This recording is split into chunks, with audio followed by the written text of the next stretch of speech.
In the early 1900s, a photograph of a bustling Chicago street caught the attention of many. The fine grain of the image shows men and women moving quickly, yet there's an eerie absence of children despite the presence of a schoolhouse in the background. Beneath the image lies an unsettling question. Where were the children? Was this just a momentary lapse in the photographer's focus, or is it part of a larger, deliberate absence in our collective history?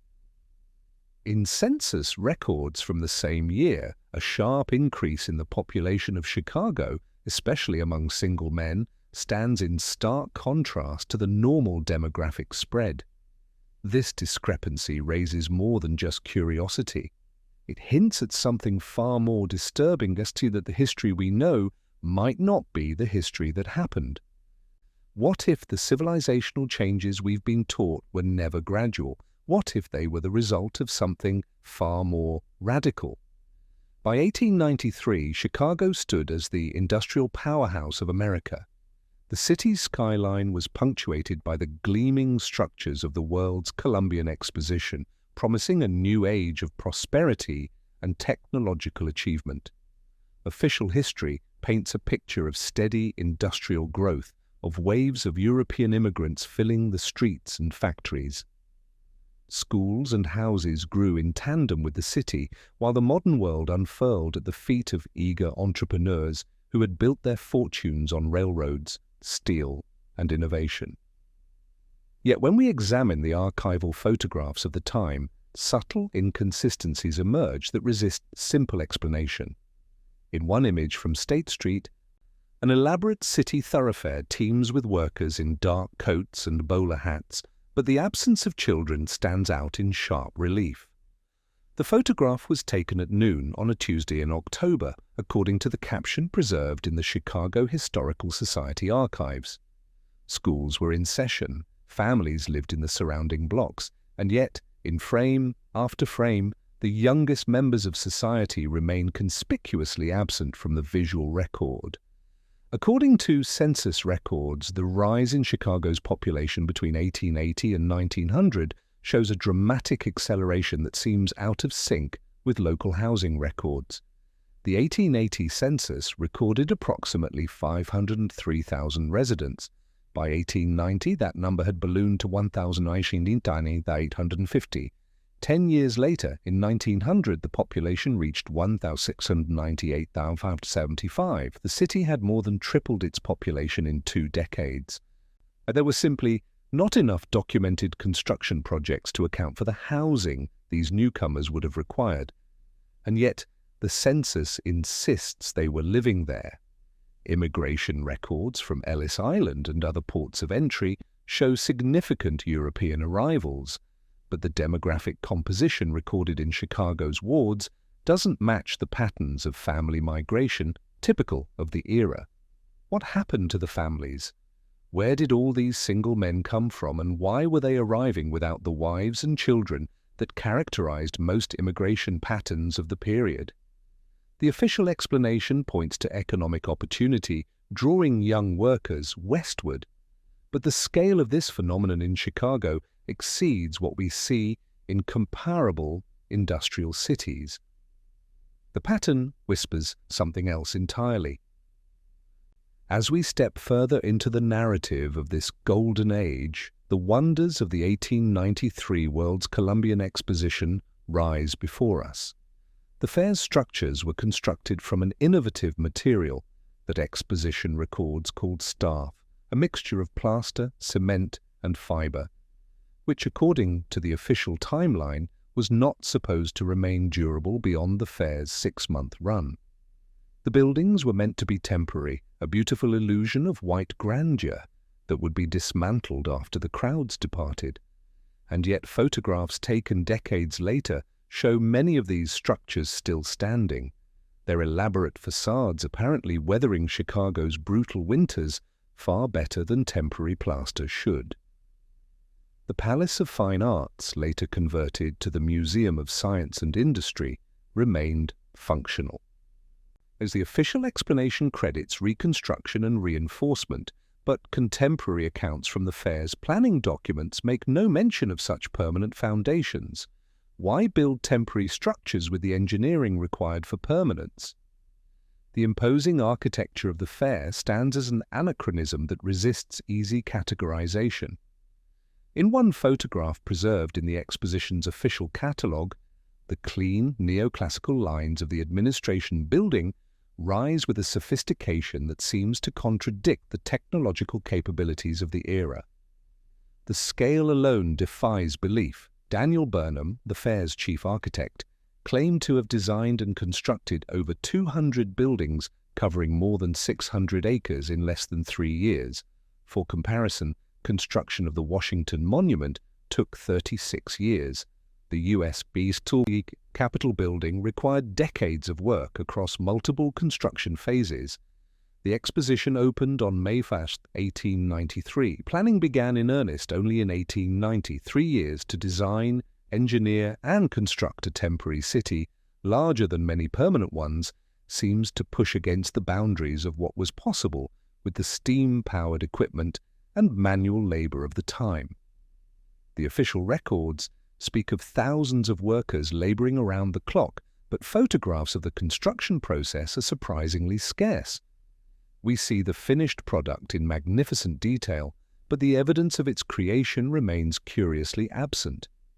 Perhaps these buildings were meant to last, or perhaps they were meant to suggest a different narrative entirely, one in which the infrastructure preceded the explanation.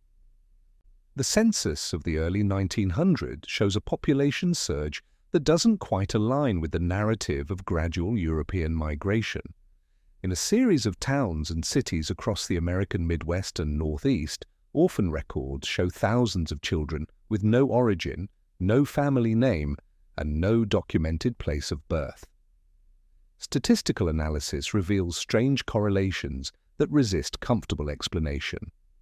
The orphanage system expanded at an extraordinary rate during the 1880s and 1890s, yet contemporary sources seem curiously incurious about the why.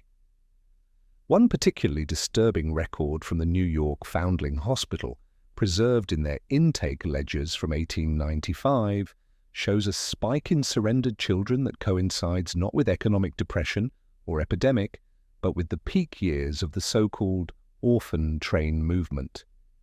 Between 1854 and 1929, an estimated 250,000 children were relocated from eastern cities to rural communities in the West and Midwest. The official explanation frames this as charitable rescue, taking children from urban poverty and placing them with farming families who needed labor and could provide stable homes. But the intake records tell a more unsettling story. Origin unknown, parents deceased, the forms read over and over. Not parents unable to provide or surrendered due to poverty, but deceased with no death certificates, no burial records, no documentation of how entire families vanished, leaving only children behind.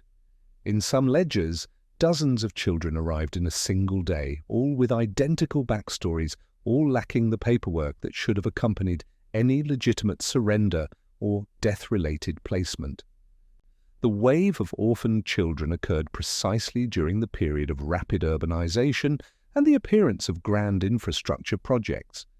Were these children genuinely abandoned, or were they removed from populations deliberately as part of something larger? The Children's Aid Society, which organized many of the orphan trains, kept meticulous records of placements, but far less documentation about origins. A deliberate pattern begins to take shape when we see the same gaps repeated across institutions, cities, and years. The children are everywhere in the records, but nowhere in the photographs. A coordinated system moving thousands of human beings with almost no documentation of where they came from, only where they were sent. What kind of society builds such a system and asks so few questions? Photographs of San Francisco taken in the late 1890s show wide boulevards devoid of human activity at times when the streets should have been full of life. This isn't a technical artifact of long exposure times, as some historians suggest. The camera technology of the period required subjects to remain still for several seconds, yes, but movement would create blur, ghosting, overlapping forms. What these photographs show is different. They show complete absence.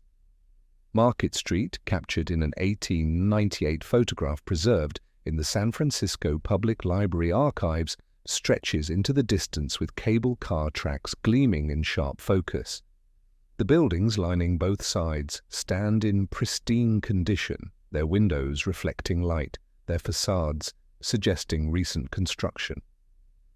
And yet the street itself contains only two visible figures, both standing perfectly still as if posed, no blur from passing pedestrians, no ghosts of people who moved during exposure, just emptiness in a city that census records claim held more than 340,000 residents.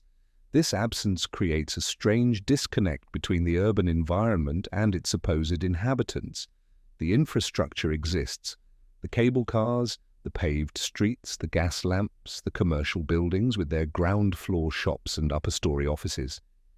Everything suggests a thriving metropolitan center. But where are the people who supposedly built all this, who worked in these buildings, who rode these cable cars? The official explanation points to photography's limitations. Early cameras required careful setup and long exposures, so photographers chose times of minimal activity to capture architectural details clearly. But this explanation struggles when we examine the sheer number of such photographs and their consistency across different cities, photographers, and years.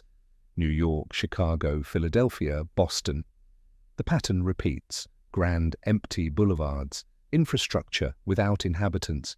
Could it be that these cities were photographed during unusual circumstances?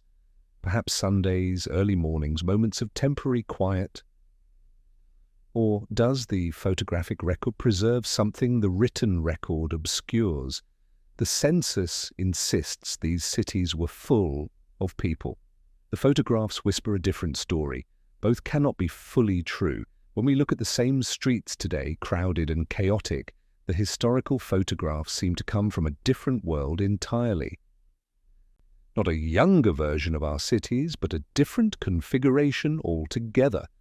One where the buildings came first and the people later. In the 1900 census, multiple regions across the northeastern United States reported an overwhelming number of children living in institutional care. What remains peculiar after more than a century is the dramatic spike in certain areas where no major historical event, no epidemic, no economic collapse, no war, had occurred to explain such catastrophic family dissolution. A detailed examination of the orphan train records preserved at the New York Public Library and various historical societies shows that during the same period, thousands of children were systematically relocated to distant regions. The intake forms provide destination information, host family names, and agricultural work assignments. What they conspicuously lack is origin documentation. Where did these children come from before they arrived at the foundling hospitals and orphanages? The records state surrendered, abandoned, or parents deceased, but accompanying documentation that should exist, birth certificates, death certificates, surrender affidavits, witness statements, is largely absent. For a society that was otherwise becoming increasingly bureaucratic, maintaining detailed records of property, business transactions, and legal proceedings, this gap seems deliberate rather than accidental. In Illinois alone, census data from 1900 shows more than 8,000 children in institutional care. In New York, the number exceeded 12,000. These figures represent only those in documented facilities. Contemporary newspaper accounts mention waifs and street Arabs in numbers that suggest many more children existed outside official counts. Yet when we trace back to locate their families, their neighborhoods of origin, their stories before institutionalization, we find mostly silence. The orphan train system operated with surprising efficiency for an era when cross-country travel was difficult and communication slow. Children could be processed, assigned, and transported from New York to Kansas or Nebraska within weeks. Host families in rural areas somehow heard about available children and made arrangements through networks that leave little trace in surviving correspondence. The system functioned as if it had been planned in advance, as if infrastructure existed to handle a surge of displaced children that no single event could explain. The disappearance of children at this scale, documented in institutional records but untraceable to specific families or circumstances, seems to suggest something more systematic than poverty or misfortune. Individually, each case might have a mundane explanation. Together, they form a pattern that resists simple interpretation. What was the reason for such a deliberate, coordinated relocation of young people whose origins remain deliberately obscured? Cities that were not historically known for heavy immigration reported sudden population spikes in the late 19th century that seemed disconnected from documented migration patterns. Philadelphia serves as a particularly striking example. The census of 1880 recorded approximately 847,000 residents. 20 years later, in 1900, that number had jumped to 193,697. The city had grown by more than 400,000 people in 2 decades. According to contemporary sources, this growth was never adequately explained. Immigration records from the Port of Philadelphia show steady but unremarkable arrivals throughout this period. Nothing that would account for such dramatic expansion, no major industrial discovery or gold rush drew people specifically to Philadelphia as opposed to other East Coast cities. No railroad boom comparable to Chicago's justified such concentration, and yet the population appeared, was counted, and was incorporated into the city's demographic profile. The curious detail that emerges from newspaper archives is how little attention this growth received. In an era when urban expansion was typically documented in detail, with stories about new neighborhoods, infrastructure projects, housing developments, and demographic shifts, Philadelphia's extraordinary growth passed with minimal comment. The Philadelphia Inquirer and other papers of the period covered routine city business, but said remarkably little about where all these new residents came from or how they were being accommodated. Housing records from the same period show construction activity, but not at a scale commensurate with a 50% population increase. The city's footprint expanded, yes, but gradually. Many of the neighborhoods that absorbed new residents in 1900 had been built decades earlier. Were these structures simply underoccupied before the surge? Did families suddenly begin living in much greater density? The records don't specify. Philadelphia was not alone. Baltimore saw similar unexplained growth. So did Detroit, Cleveland, and Buffalo. In each case, census figures show dramatic increases that immigration records, birth rates, and documented migration patterns struggle to fully explain. The official history assumes the numbers are correct, and that some combination of factors must account for them. But when we examine each factor individually and attempt to compile them into a complete explanation, we find the equation doesn't quite balance. Could this sudden urban growth have been orchestrated, controlled, and managed by forces that left minimal documentation? Were these figures mere statistical anomalies resulting from improved census methods? Or is there a deeper, more coordinated pattern behind these unexplained movements of people who appeared in cities without clear origin stories? As we connect the documented anomalies across continents, a disturbing pattern emerges that resists localized explanation. Cities throughout Europe and North America report strikingly similar architectural projects and demographic discrepancies during the same narrow window of years. London's population grew from 4.7 million in 1881 to 6.5 million in 1901. Paris expanded from 2.2 million to 2.7 million in the same period. New York went from 1.2 million to 3.4 million. The synchronicity is remarkable, but more remarkable still are the photographs. London's streets in the 1890s show the same curious emptiness as San Francisco's. Paris boulevards, captured by early photographers, display magnificent Haussmann architecture with minimal human presence. The technical explanation, long camera exposures requiring still subjects, remains consistent, yet the pattern persists across different photographers, different techniques, different years. The architectural style itself shows unexpected consistency. The Beaux-Arts movement supposedly spread gradually through Europe and America, carried by architects who studied in Paris and returned home to build in the fashionable style. But photographs from the 1890s show this architectural vocabulary appearing nearly simultaneously in cities that had minimal direct connection. The same columned facades, the same elaborate stonework, the same grand scale that required sophisticated engineering and substantial resources. Census data from this period reveals another synchronicity. The surge in single men, the appearance of orphanage systems, the population growth unmatched by housing construction. These patterns repeat in London, Berlin, Vienna, New York, Chicago, San Francisco. Each city's historians treat these as local phenomena with local explanations. But when we zoom out and look at the timeline, we see the same transformations happening everywhere at once. The orphan train system in America had parallels in Britain's emigration schemes that sent thousands of children to Canada, Australia, and other colonies during the same years. France had similar institutions relocating children from Paris to rural areas. The stated purposes varied slightly to poverty relief, moral reform, agricultural labor needs, but the mechanism remained consistent: large-scale movement of children with minimal origin documentation.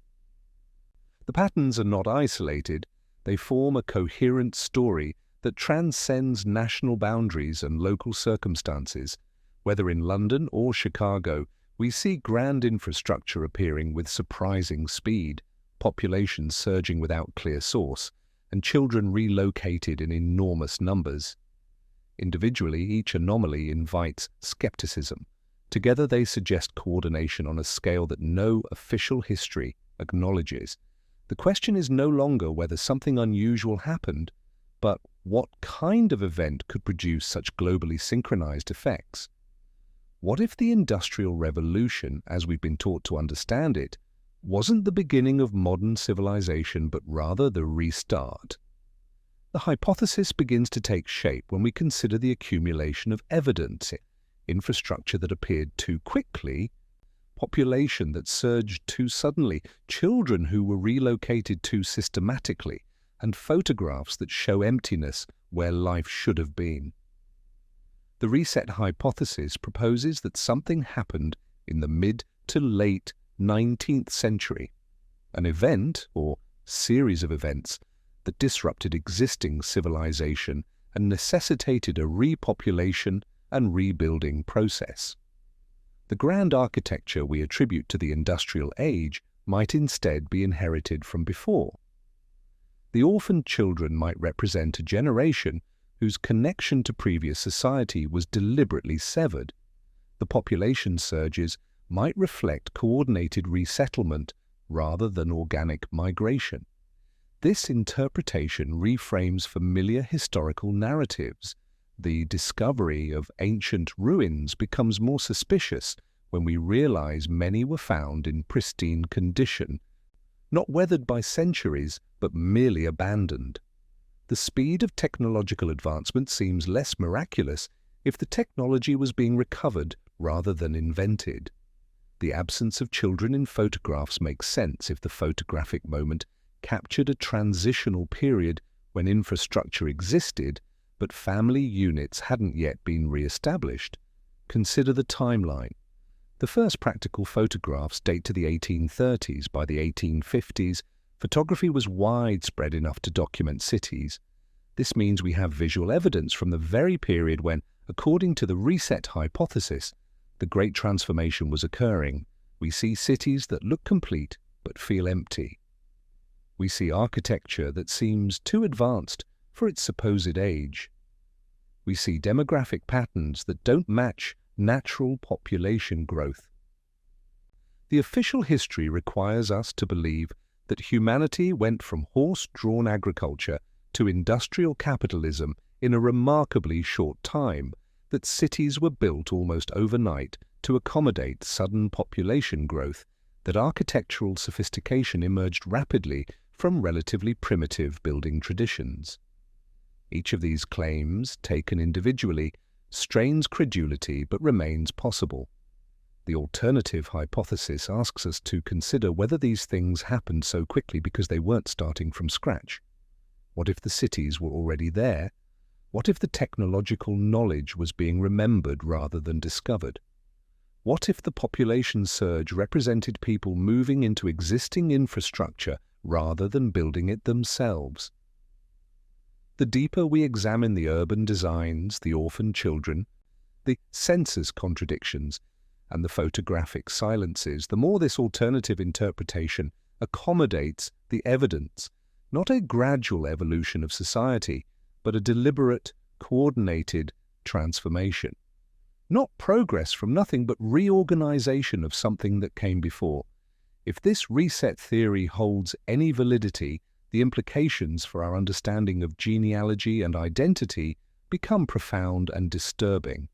The very foundations of ancestral lines may not be what we think. Those orphan-trained children, relocated and given new family names, would have passed down histories that were partly fabricated. Their descendants, which includes millions of Americans today, might not descend from the pioneers and immigrants their family stories celebrate, but from an earlier, deliberately obscured origin. Consider the genealogical research that becomes impossible when we trace certain family lines back to the 1880s and 1890s. Records become sparse, contradictory, or absent entirely. Professional genealogists recognize this period as particularly difficult. They typically attribute the problem to poor record-keeping or documents lost to time. But what if the absence is more systematic? What if it reflects a deliberate break in documented lineage? The emotional cost of this realization extends beyond individual family histories. If we were not born from the ancestral roots we've been taught, if our great-great-grandparents were orphaned children with fabricated backstories or relocated individuals assigned new identities, then who are we really? The stories we tell about where we come from, the ethnic identities we claim, the family traditions we cherish might all rest on a foundation that was constructed rather than inherited.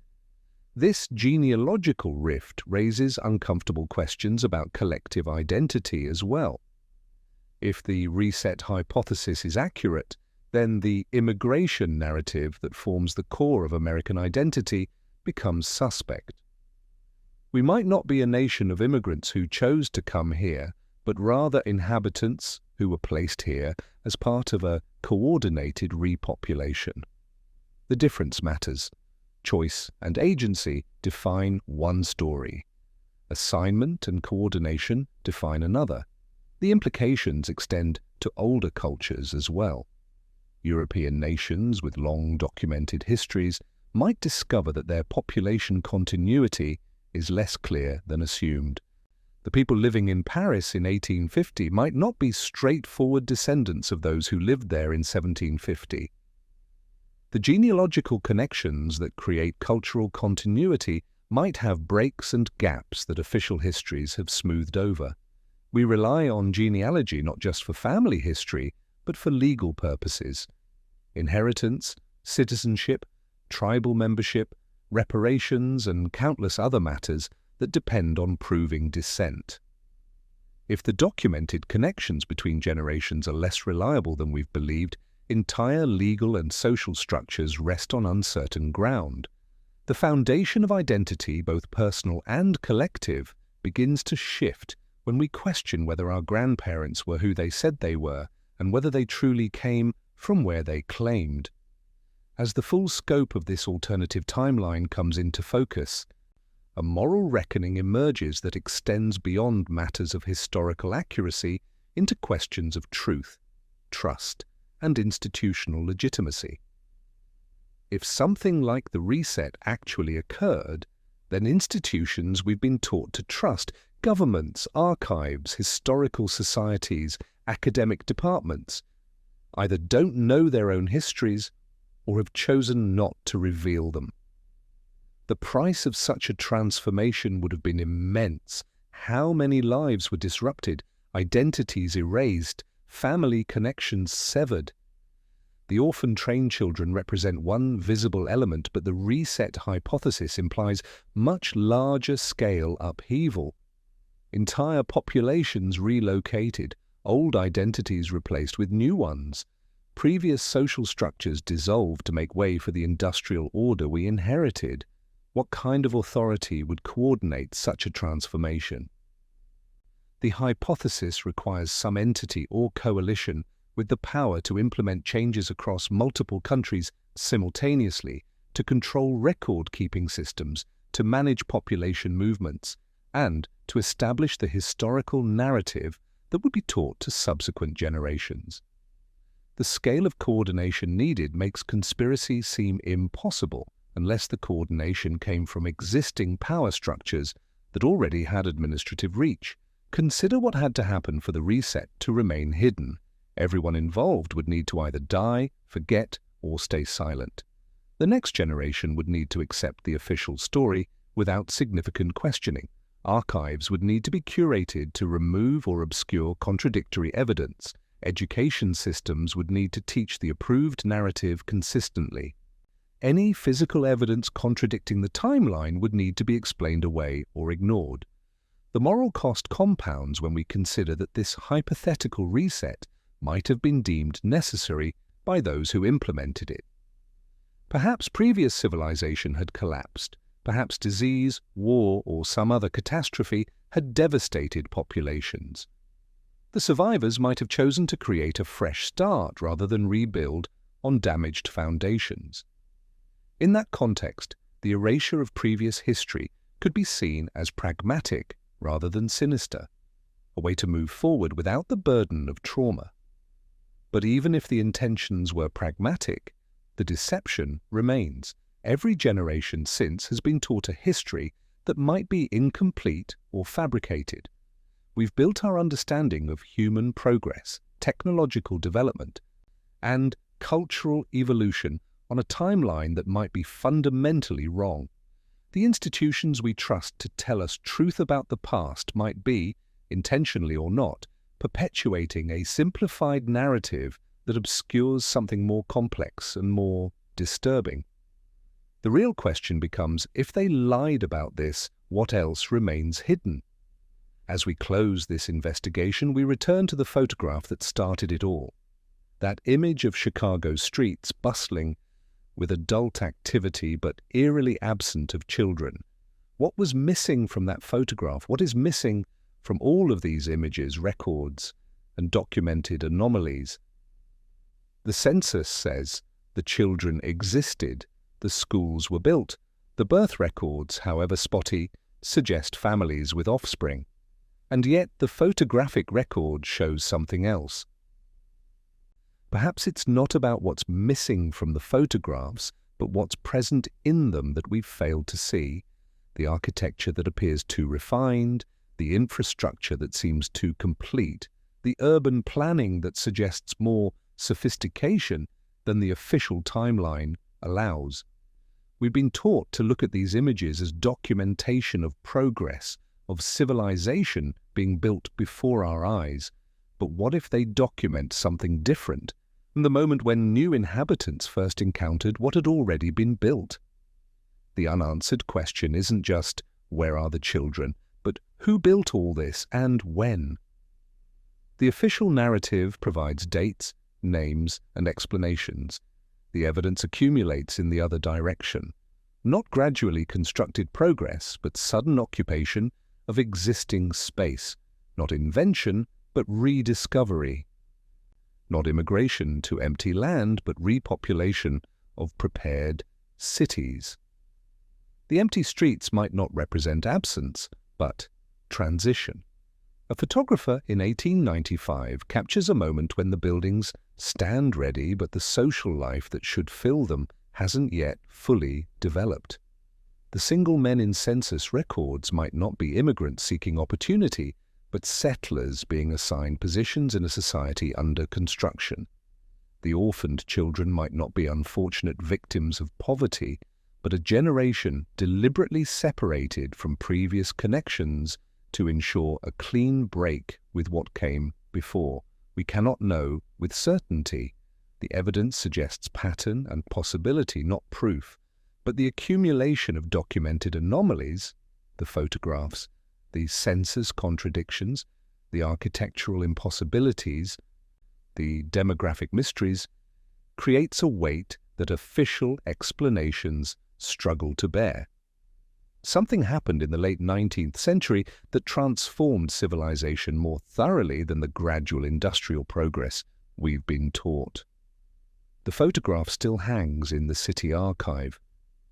The streets remain empty of children. The buildings stand as they did, magnificent and mysterious. The question remains, quieter now, but more insistent. Who were they built for, and what happened to whoever was there before? Perhaps, in the end, it is not about uncovering a definitive truth, but recognizing the hidden narratives that lie beneath the surface of accepted history. What if the world we think we know has always been a fiction, one that we are only now beginning to see through? The comfortable story of gradual progress, of civilization built by the hard work of our ancestors over generations, might be exactly that, a story designed to provide meaning and continuity. The evidence we've examined doesn't provide closure. It opens more questions than it answers. For every photograph that shows empty streets, there's an official explanation. For every census anomaly, there's a demographic theory. For every architectural impossibility, there's an engineering rationalization. The pattern recognition that suggests something more dramatic requires us to reject expert consensus and trust our own interpretation of the evidence. This is where the investigation becomes personal. Do we accept what we've been taught, even when the documented facts don't quite align? Or do we follow the pattern where it leads even into territory that official history considers fringe and unreliable? The cost of questioning is isolation from consensus reality.